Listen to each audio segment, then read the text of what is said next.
Kami akan membahas asimilasi unsur hara. Unsur hara itu sendiri merupakan sumber nutrisi bagi tumbuhan. Selain unsur hara diserap oleh tumbuhan, sebagian besar akan diasimilasikan menjadi bahan organik yang penting untuk pertumbuhan dan perkembangan tumbuhan. Metabolisme ini menggunakan energi yang antara lain berasal dari hasil fotosintesis. Dalam bab ini akan dibahas beberapa asimilasi unsur hara makro yang meliputi nitrogen, sulfur, dan fosfor. Apa sih asimilasi? Asimilasi adalah transport komponen metabolik terlarut dari luar ke dalam lingkungan sel, baik secara pasif maupun transport aktif. Yang pertama yaitu asimilasi sulfur. Sulfur merupakan suatu unsur non-logam yang tidak berasa. Dalam bentuk aslinya, adalah sebuah zat padat kristalin kuning. Sulfur tersedia bagi tanaman, terutama dalam bentuk sulfat anionic S4 yang hadir di tanah berasal dari pelapukan. Sulfur diserap oleh tanaman hampir seluruhnya dalam bentuk ion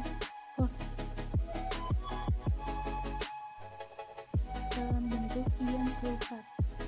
Nah, penyerapan sulfur sendiri dapat dilakukan melalui akar maupun melalui daun.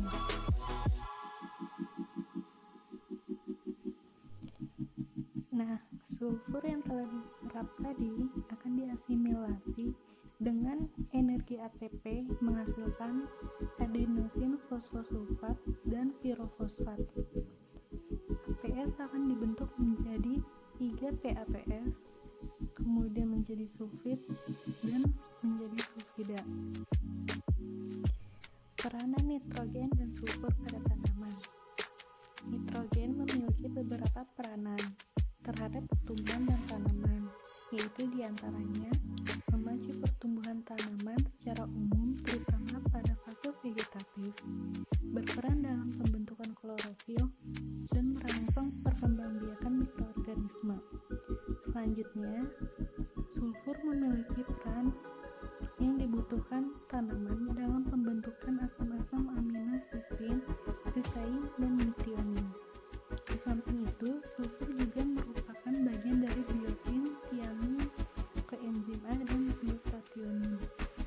Diperkirakan 90% dalam tanaman ditemukan dalam bentuk asam amino, yang salah satu fungsi utamanya adalah penyusunan protein, yaitu dalam pembentukan ikatan disulfid antara rantai-rantai peptida.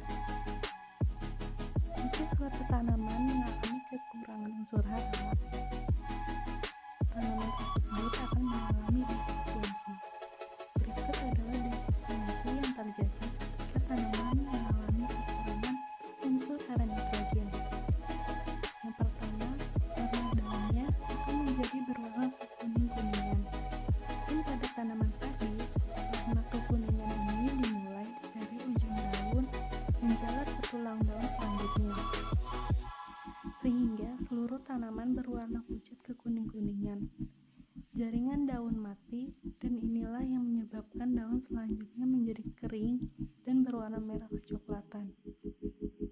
Pertumbuhan tanaman juga akan menjadi lambat dan kerdil.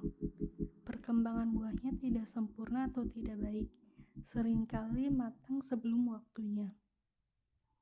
Nah, kalau tumbuhan tersebut mengalami kekurangan unsur hara belerang atau sulfur, maka tumbuhan tersebut akan mengalami defisiensi berupa daun-daun mudanya mengalami klorosis, yaitu berubah menjadi warna kuning.